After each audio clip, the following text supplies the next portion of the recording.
Buenas noches, bienvenidos al banquillo. Les saludamos como de costumbre a través de TSI. Hoy revisamos la situación que vive uno de nuestros países hermanos. En Ecuador hay una crisis que puede llegar a acciones duras en contra del presidente Lenín Moreno. ¿Qué está pasando? ¿Qué afectaciones se puede tener en América Latina con estas revueltas callejeras? Hoy nos acompaña el embajador Miguel Vasco Viteri. Doctor, ¿qué tal está? Buenas noches, bienvenido. Buenas noches. Muchas gracias por la invitación. Bueno, estamos con una hora de diferencia entre Honduras y Ecuador. Ya pasan las 9 de la noche en su país. Hoy ha sido uno de los días más difíciles de los últimos 9 días que las manifestaciones siguen y tienen paralizado prácticamente su país. Mire, jamás había sucedido una cuestión tan grave en la República del Ecuador. Y le digo, yo tengo 63 años, he pasado por algunas instancias, entre otras el hecho de haber tenido algunos gobiernos militares, el hecho de que estuve yo cuando el Ecuador empezó a explotar de manera ya como parte del progreso hacia el país del crudo petrolero. Estamos hablando de la década de los 70. En ese entonces teníamos gobierno militar. Inclusive se hizo un desfile con el primer barril de petróleo que se llevó y se instaló en el colegio militar. Son 40 años de explotación petrolera donde justamente la clave del problema que tenemos en este momento es lo que el señor presidente Lenín Moreno decidió por las instancias que pasa el país de una sofocación de tipo económica. Decidió, cosa que había pasado también por la mente de otros presidentes anteriores, pero que de una u otra manera lo que sabemos es que nunca se produjo justamente por el temor de lo que sucede ahora con Lenín Moreno, quitar el subsidio. Mire, el crudo ecuatoriano, tenemos una refinería que también tiene 40 años, es una refinería que la proyectó y la construyó Japón, donde en el gobierno del señor presidente Correa inclusive se invirtió dinero como para poderla hacer progresar más en cuestión de modernidad, y ya para ese entonces se había dicho y se había proyectado también una nueva refinería. Los costos bastante elevados, y lo que sucedió es que ante esta, repito, situación realmente grave que pasa el Ecuador, esos subsidios pues que tenía nuestro crudo, que aún así, quitándole el subsidio, es los derivados de la gasolina y el diésel son de los más baratos de Latinoamérica. Es decir, aproximadamente un galón, que son 4 litros, está en $2.70 aproximadamente, ¿no? Problema. Quien protestó en un principio fue el conglomerado de transportistas, incluyendo los taxistas. Esto se fue agrandando porque hoy ya han entrado grupos indígenas que incluso han mantenido rehenes hasta miembros de la autoridad policíaca. Así es. Mire, la situación es tan delicada, por toda la información que nos llega pues, por las distintas vías, que yo creo que de lado y lado se está confrontando de una manera irracional. Y me permito hacer este calificativo porque las imágenes valen más que las palabras. Es decir, de lado y lado sofocan cualquier tipo de actitud diciendo que el contrario es el que abusó justamente de las instancias. Mire, la situación fue tan increciendo que el día 3 de octubre el señor presidente decidió justamente convocar a un esquema que está contemplado dentro de la Constitución y que si uno lo hace con tiempo, tiene inclusive la autorización para movilizaciones de masas, que es el estado de excepción. El estado de excepción fue convocado y fue también, fue transmitido a la Organización de Naciones Unidas y a la Organización de Estados Americanos. Porque si un gobierno firmante de esos estamentos actúa con estado de excepción sin primero informar a la ONU o a la OEA, puede caer en graves problemas. Aunque el pueblo se ha desbordado y no ha hecho caso. A ver, se supone que dentro de esto está el esquema de derecho de las personas a poder pronunciarse a movilizarse, no a la violencia. Y ahí el estamento justamente donde radica el más grave problema. Ahora, de lo que se ha visto también al hacer un estado de excepción en el Ecuador, quienes toman justamente el esquema de seguridad son las Fuerzas Armadas. Entonces actúan conjuntamente las Fuerzas Armadas del Ecuador conjuntamente con la Policía Nacional. Vimos también un par de confrontaciones entre personal de Fuerzas Armadas con policía, cuando se supone, esa es la noticia que llegó, Fuerzas Armadas protegían a ciertos dirigentes o a ciertas indígenas que estaban pues yendo en el trayecto y la policía pues confrontó lamentablemente y ya vemos los resultados. Es decir, me parece que los 10 años que tuvimos con el señor presidente Correa pues de una u otra manera estuvieron en lo que internacionalmente ya conocimos, ¿no? Que se realizó en los países que conjuntamente fuimos parte del socialismo del siglo XXI. Ese esquema nacido justamente en la época de Hugo Chávez en Venezuela. Le digo porque tuve la oportunidad, yo tengo 43 años en la carrera, yo estaba justamente en Brasil como funcionario de la Embajada del Ecuador, yo era ministro de Embajada, y me tocó justamente asistir en una ciudad norteña de Brasil al Foro de Sao Paulo. Le digo también sinceramente, ¿qué es lo que yo sentí y vi? Me hizo recordar mi juventud, cuando yo era un muchacho, un adolescente, y yo soy de la década de los 60, finales de los 60, donde estábamos en la revolución para cambiar el mundo, pues, donde, queriéndolo o no, pues también teníamos una heroicidad en función de ciertas figuras, Che Guevara. Entonces yo cantaba, comandante Che Guevara, y vamos a la revolución.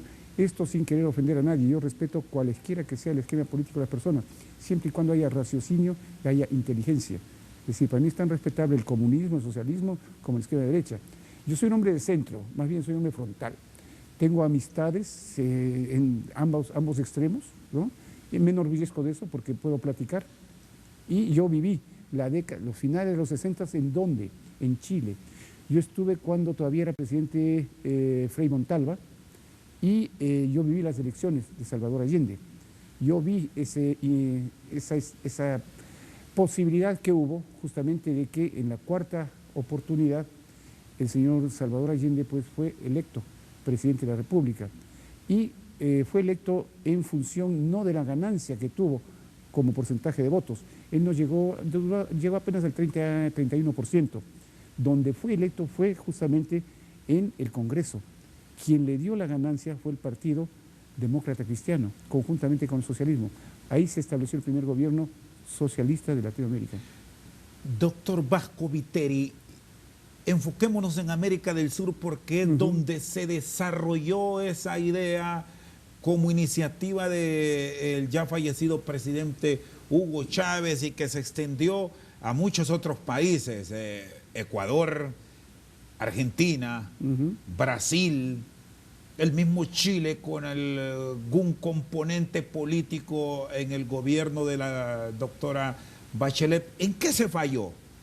¿Dónde radica un error, fallo o discrepancia?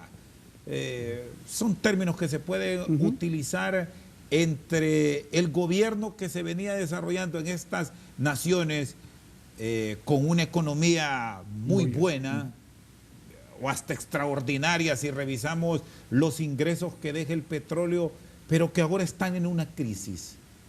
Mi punto de vista muy personal es que en todo esquema hay gente con capacidad, hay gente con moral, hay gente buena, hay gente mala, o puede ser que por situaciones coyunturales o extremas, esa misma persona pueda pasar por todo ese tipo de sentimientos y por ese tipo de elaboración mental de lo que sería cambiar al mundo. Todos queremos cambiar al mundo, todos para bien. Es decir, mi punto de vista es que, y en eso fui salesiano, fui monaguillo y pude también ver in situ y por dentro cómo era la religión cristiana católica apostólica romana y cómo era el tratamiento que se daba en función de caridad. Respeto mucho eso, pero yo creo más bien, conforme fui avanzando en edad y en experiencia, que las oportunidades deben llegar para todo el mundo, por igual. Es decir, independientemente del tipo de familia que usted provenga, las oportunidades, si es que además hay un gobierno que pueda factibilizar, cualesquiera sea el país, donde quiera que sea, la posibilidad de que el pobre pueda obtener riqueza en el buen sentido de la palabra, ¿por qué no?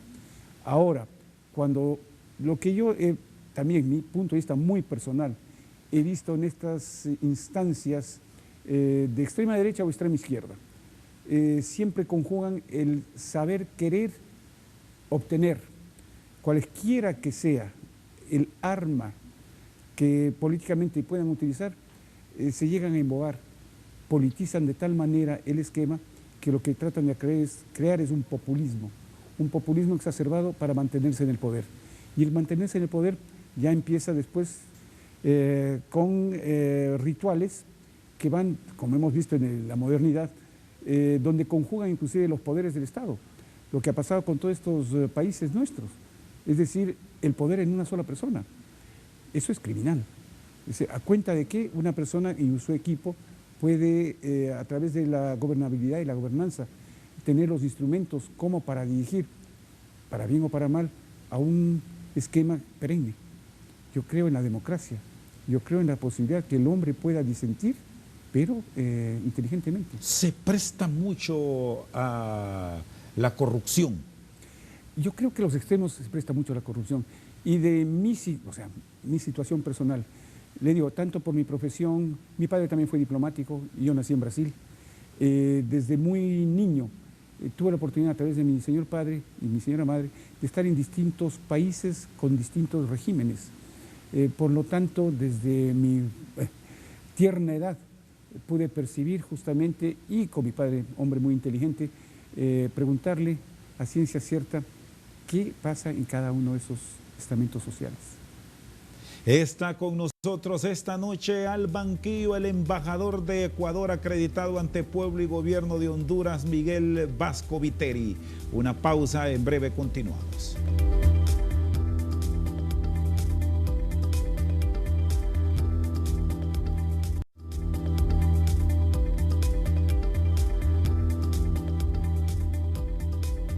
Seguimos esta noche al banquillo con el embajador de Ecuador en Honduras, Miguel Vasco Viteri. Todo esto, ya lo planteábamos, que ocurre ahora en Ecuador, se desprende del tema energético que golpea en este momento a todo el mundo con precios que son volátiles. ¿Qué tanto daño han hecho a estas economías de América Latina las negociaciones con el Fondo Monetario Internacional? Porque en algunos casos sí se permite el subsidio, pero en otros es el mismo organismo internacional el que señala, eso no, si no, no hay plata. El presidente Correa rompió con el Fondo Monetario Internacional. Luego, en la administración del presidente Moreno, volvió. ¿Se puede subsanar todo eso desde su punto de vista, doctor Viteri? Yo creo que no le quedaba más alternativa al señor presidente Moreno. Mire, el precio del petróleo llegó en la época del doctor Correa a alrededor de $100 para el crudo ecuatoriano. Podría estar de otro tipo de petróleo, más o menos 110, 115, 120 dólares. Digamos que teníamos una media baja, pero son $100 por barril. Que un país como el nuestro, que fluctuaba entre 270.000 a 380.000 barriles diarios, es dinero. ¿Qué sucedió? Dentro de lo que se estableció como esta revolución en común del socialismo del siglo XXI, pues se apoyaron los países justamente en búsqueda, yo creo que si hubo gente de buena voluntad, de un mejor presente y futuro para las poblaciones, sobre todo las más necesitadas de nuestros países. Hubo una evolución económica, sí, bastante importante en el país, pero ¿a qué costo? Obviamente los que dejaron el gobierno anterior niegan que haya eso. Se calcula que aproximadamente, hechas las cuentas, que señor Correa niega que sea así, estamos en una deuda, con una deuda de alrededor de 60.000 millones de dólares, mi país. El señor Correa dice que él dejó una deuda de no más de 31.000 millones, si mal no me equivoco, y que el resto, pues, en 2 años, es el señor Moreno y su equipo el que ha estrangulado la economía ecuatoriana. Eso habría que verlo a nivel justamente de un estamento internacional como Naciones Unidas, que realmente mande a investigar con expertos, con la anuencia obviamente del país, porque tenemos todo el derecho. Justamente los que pertenecemos al Ecuador, como ecuatorianos, a pedir que los gobiernos rindan cuentas. El problema también, vuelvo con esta palabra, se dio justamente porque lo que fue Congreso Nacional, se tornó en asamblea, es mayoritariamente parte de, en este caso, el señor doctor Correa, que en su momento también, acuérdese, el señor Correa tuvo como vicepresidente al señor Lenín Moreno. El señor Correa en un principio, cuando optó justamente para la presidencia de la República, él estuvo 2 años a cargo justamente de la reconstitución del tema del Congreso, que se nombró desde ese entonces asamblea. ¿Dónde se rompió esa relación? Si tenían armonía y bueno, Rafael Correa tiene su liderazgo, de hecho maneja el Congreso, o por lo menos simpatizantes de su ideología, ahí están en el Congreso, y eran de la misma organización política con el presidente Moreno. Ya. ¿Qué es lo que falló para tener hoy una crisis sin precedente en esta nación? Creo que nadie se imaginó que eso iba a pasar. Máxime que en los 2 años de gobierno del señor Lenín Moreno, del licenciado Lenín Moreno, pues cada semana, cada mes, cada tiempo, siempre había algo nuevo entre cada una de las partes. Hablemos del mismo equipo dividido en 2. Y una confrontación interna terrible.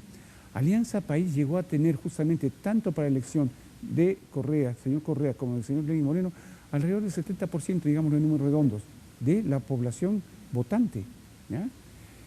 Se habla inclusive de ciertas fisuras a nivel del Consejo Nacional Electoral, como se ha dicho en otros países que también así ha sucedido, ciertas mayorías a nivel de la contabilidad de votos.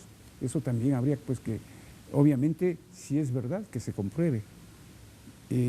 Bueno, está pasando en tantos países, sobre todo por el tema del voto electrónico, pues, ¿no?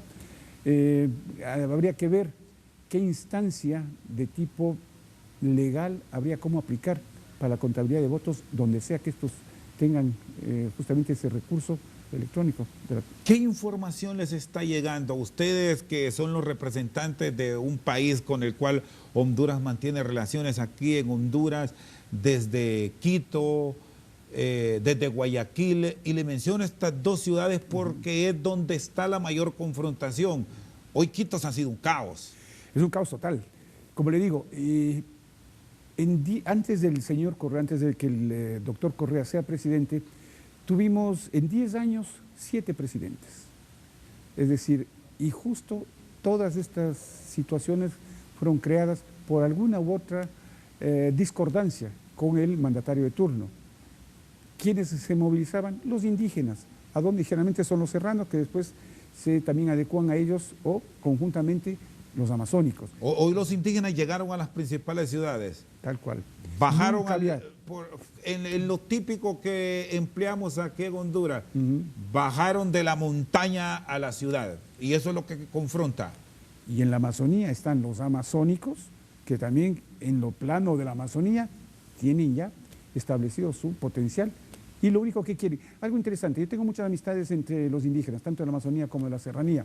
Hablando con ellos me dicen, mira Miguel, nosotros no estamos con ninguno de los gobiernos, no estamos ni con el gobierno de Correa. Correa tuvo muchos problemas con las instancias indígenas, o con el señor Moreno. A nosotros nos interesa que nos respeten como indígenas. Si sale el subsidio y tenemos nosotros que pagar, ¿qué va a pasar? Nosotros somos gente pobre, ¿cómo nos vamos a movilizar? Más aún eso van a aplicar en el transporte público, como también en el transporte de alimentos, etcétera, etcétera. ¿Cómo nosotros, que nuestro sueldo no llega ni siquiera al mínimo, que son alrededor de 300, ahora están como casi $380 mensuales, ¿ya? ¿Cómo vamos a vivir? ¿Cómo va mi hijo a comprar su alimento? ¿Cómo va mi hijo? Etcétera, etcétera, ¿no?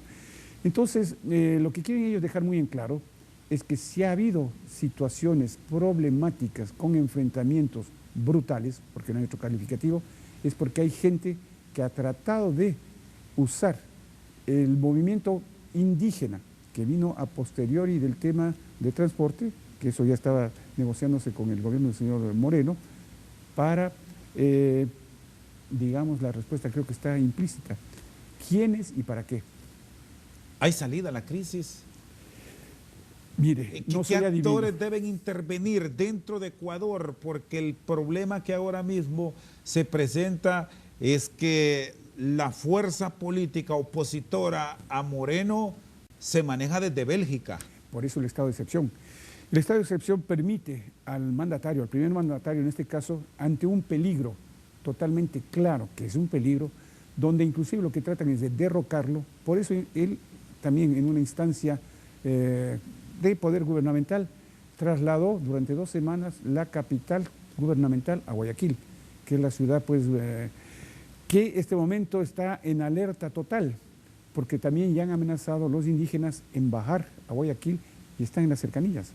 Y ahora como la movilidad pues es más... Siendo Guayaquil un gran centro de despacho. Claro, pues el puerto principal del Ecuador, de allí se despacha y se recibe pues la mayor parte de todo lo que es exportación e importación en mi país. Y es el centro comercial por excelencia. ¿Cómo pueden encontrar una solución? Ustedes como diplomáticos tienen información que les está llegando, han conocido de crisis en otros países y ahora las están viviendo en su propia tierra. Mire, yo, y esto también lo digo a nivel personal, como diplomático tengo que respetar a todo gobierno de turno, independientemente que yo esté o no de acuerdo, porque para mí el idioma internacional es justamente la categorización de mi país en función del diálogo en donde yo esté establecido. En este caso, para mí, lo superlativo es gozar de las mejores relaciones entre Ecuador y Honduras, porque es mi responsabilidad personal. Como tal, yo creo siempre en el diálogo transparente, claro, en el diálogo sin tener pretextos, y yo creo que es lo único que le queda a las 2 instancias o 3 que este rato están en el país. Por un lado tenemos al licenciado Moreno, al presidente de la República, con su equipo en tratando de justificar, y yo justifico lo que se está haciendo, porque según la información que tenemos no queda alternativa. Por otro lado tenemos a unos indígenas que lo que dicen es lo que ya comentamos, y de otro lado tenemos el contexto de esa oposición radical, donde también hay ciertas instancias que hacen creer que no están solos, que habría también extranjeros, y eso por lo menos nos dan las noticias del día a día. Entonces, una especie de revolución interna, donde lo que se quiere, ojalá, y doy, ¿qué diría? Espero dar por consignado que eso jamás suceda, o sea, una instancia donde se lo saque al presidente. Eso en tiempos actuales me parecería horroroso, no creo que sea permitido, más aún es por eso que el tema Fuerzas Armadas y Policía a veces se les va un poquito la mano, aunque ya recibí también otro comunicado donde habrían ciertas resistencias civiles avanzando hacia ciertos estamentos militares. Y ya hay una orden como para defender a capa y espada todo. Está con nosotros esta noche al banquillo el embajador de Ecuador en Honduras, Miguel Vasco Viteri. Una pausa, en breve continuamos.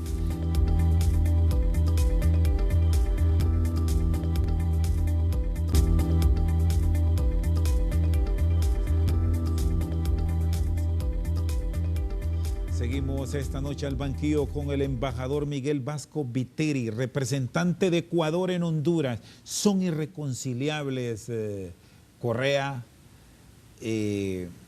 con el presidente Moreno después de haber estado juntos por más de una década. Es bastante interesante su llamado de atención. Como están las cosas, yo no le veo que haya un trasfondo político en absoluto. Yo creo en el presidente Moreno, yo creo en la sinceridad de Lenín Moreno. Es una persona que a título personal la conozco hace muchos años, a él y a la primera dama. Él es un caballero y es una dama. Creo a carta cabal en todo lo que han hecho en función de políticamente tratar de llegar a obtener en las circunstancias en que recibieron el país los mejores réditos para los ecuatorianos. Es decir, creo a pie juntillas que sí, que lo que se está haciendo no es nada en función ni personal ni política. Lenín Moreno pues ya se retira de la política, nunca fue político además, en ese sentido, y yo sí creo que él también se jugó su imagen personal. en función de yo, presidente, quiero dejar limpio mi nombre y el nombre del país. Hay quienes piensan de una traición por aquello de haber cortado la reelección y que se daba un descanso. Rafael Correa vivía sus años en Bélgica y luego retomaba el ejercicio de la presidencia con un partido popular fortalecido. Mire, lo que habíamos comentado en un principio, son los creadores de la nueva Constitución. Esa Constitución quedó elaborada en los 2 años primeros, llaman a elecciones, van justamente Rafael Correa y Lenín Moreno como candidatos, ganan, arrasan, están los 4 años, nuevamente elecciones, Correa gana con el señor Jorge Glass. Se crea la idea en común de que pues, el señor Lenín Moreno aceptaba en función de una especie de rédito personal, que no fue así. Es decir, yo sí creo que pensaron, y creo a pie juntillas que todavía piensan que pudo haberse generado un producto renovado en función política. Pero ya vemos que hubo gente equivocada metida dentro de esta alianza y ya generó problemas con los indígenas en el momento de Correa y ahora genera problemas con los indígenas por un tema que supuestamente, o más bien, se va a constatar o se ha constatado que fue generado justamente por el estamento Correa que desperdició el dinero. ¿Y quiénes son esos otros sectores que están alimentando esa crisis? Porque ahí hay políticos que ahora se han retirado y que tienen una representación que en su momento los llevó a cargos de importancia dentro de Ecuador. Mire, conozco, voy a omitir nombres obviamente, tengo muchos amigos que también estuvieron dentro del esquema Alianza País. Uno de ellos inclusive pudo haber sido el primer candidato antes que el señor Correa. También muy amigo de Rafael Correa y compañía y rompieron relaciones. Es un economista, un buen amigo mío de hace muchos años y él simplemente decidió retirarse y nunca más abrir la boca.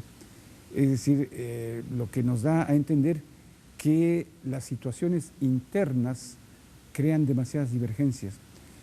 De otro lado tenemos notificaciones, a veces chismes, a veces ciertas noticias, muchas veces no vienen con un claro destino hacia dónde quieren ir, pero se habla inclusive de corrupción y corruptelas. Y hablando de un país como el nuestro, hablar de millones de dólares, de miles de millones, es casi como vivir una película de terror. El haber dolarizado la economía, recordando que en Ecuador la moneda de curso legal es el dólar, ¿qué tanto bien o mal hizo? Porque esa fue decisión de Yamil Maguad, el presidente Yamil Maguad. Bueno, le costó la presidencia y le costó salir, irse a Estados Unidos y estuvo 20 años. Creo que las noticias que tenemos es que ya volvió al Ecuador. Tipo muy inteligente, también me contuvo lo de ser su amigo. A ver, los resultados. Todos los ecuatorianos perdimos dinero en esa dolarización. Yo inclusive estaba saliendo de una misión diplomática, préstamo a un banco para poder comprar mi automóvil para el destino, un préstamo a 3 años plazo. Saco un día viernes, me depositan la plata en el banco, voy y hay el rumor Entonces, mejor vuelvo al banco. Pido, los bancos cierran allá a 4:30 de la tarde, eran las 3 de la tarde, por favor, el dinero que deposité en efectivo, porque eso es una asociación que tenemos, Asociación de Funcionarios y Empleados del Servicio Exterior Ecuatoriano, es un tema que tenemos hace casi 30 años, entonces necesito esa plata, yo prefiero sacarla. No señor, no puedo. ¿Cómo que no puedo? No señor, pues en efectivo quiero sacar. Vuelve el día lunes. Inclusive tenía un amigo gerente de este banco, el día lunes dolarizado. En la década de los 60, y hablemos de la década de los 70, el tipo de cambio era más o menos el que tienen ustedes aquí. Era el sucre, eran 24 sucres, 25 sucres por dólar. Por $1. Muy bien. Cuando ya tuvimos la crisis, 25.000 sucres por $1. Entonces, imagínense, yo pedí $30.000 que los perdí. Tiré a la basura $30.000, eso perdí. Ahora, como resultado, ¿qué tenemos? Un país dolarizado. Y lo que no queremos ahora es perder la dolarización. Es decir, si eso es el mensaje que tenemos. Si no nos acogemos a lo que este rato está ya concluido, que es un esquema radical, pero un esquema posible, tal vez tendríamos que sacar la dolarización del país, que sería un crimen. ¿Se ha mejorado o este conflicto que hoy tienen los puede hacer retroceder en qué cantidad de años, doctor Viteri? Mire, yo me atrevería a decir que al menos 2 décadas. Porque nuevamente vamos a llegar, si es que esto no se soluciona. Y yo veo que el planteamiento del puente de comunicación con los indígenas, no un planteamiento político, sino un planteamiento de tipo pragmático desde el punto de vista económico. Es lo que nos va a salvar, porque si no, los indígenas arrasan. Ya estamos hablando, Quito, hoy una ciudad sitiada, se puede llegar a Guayaquil, comercios cerrados, calles obstruidas, aeropuertos sin ningún tipo de operación. Y vemos una militarización del esquema diario. ¿Hasta cuándo va a aguantar eso? ¿Vamos a necesitar más muertos? ¿Vamos a necesitar una confrontación radical donde tengamos que llorar tal vez a un pariente? O inclusive, ni siquiera un amigo, un ser humano martirizado, destrozado por las balas, quemado. Ya sabemos a qué puede llegar justamente una radicalización de una sociedad. Hemos perdido demasiado con lo que ya está pasando. O sea, yo le veo que, porque inclusive dentro del indigenado hay instancias de gente más hacia el centro políticamente hablando. ¿Pueden encontrar interlocutores válidos en los liderazgos indígenas para solucionar la crisis? Sí, claro, claro. Yo tengo algunos amigos indígenas, también voy a abstenerme de dar nombres, que son gente muy inteligente, muy preparada. Claro, el indígena es sí o no, él tal vez no hay. Entonces, con eso es otra manera de conversar, otra manera de plantear. Y es por eso que o se ponen muy eufóricos o son muy suaves. Hoy alarmó al mundo despachos de prensa que hablan de detención de policías, que liderazgos indígenas hablaron de aplicarles una pena ancestral, que puede ser la muerte. Puede ser la muerte. Y esto me hace acuerdo también, todavía hay este tipo de instancias. Por ejemplo, entra un desconocido a una aldea indígena de la sierra, ladrón o ladrones, los agarran, o sea, se masifica el conglomerado, los agarran y ¿cómo los castigan? Los desnudan y usted conoce la rama de ortiga. ¿Sabe lo que es ortiga? Es una planta que tiene, yo no sé, no soy de tema botánico, pero es en la serranía que si usted la latiguea le causa una especie de sarna dolorosa. Entonces los latiguean, los hacen llorar, sufrir y los sueltan, pero primero dándoles para advertirles, es una advertencia, porque la próxima vez no respondemos, justicia indígena. Regiones prácticamente autónomas, con claro leyes propias de... Son ancestrales, y a mi modo de ver eso hay que respetar. Obviamente, tenemos un esquema que tiene que ver con un país, una nación, donde tenemos muchas nacionalidades. De nacionalidades indígenas hay casi 30, donde felizmente somos unos mestizos como ustedes, gracias a Dios, donde tenemos también africanos.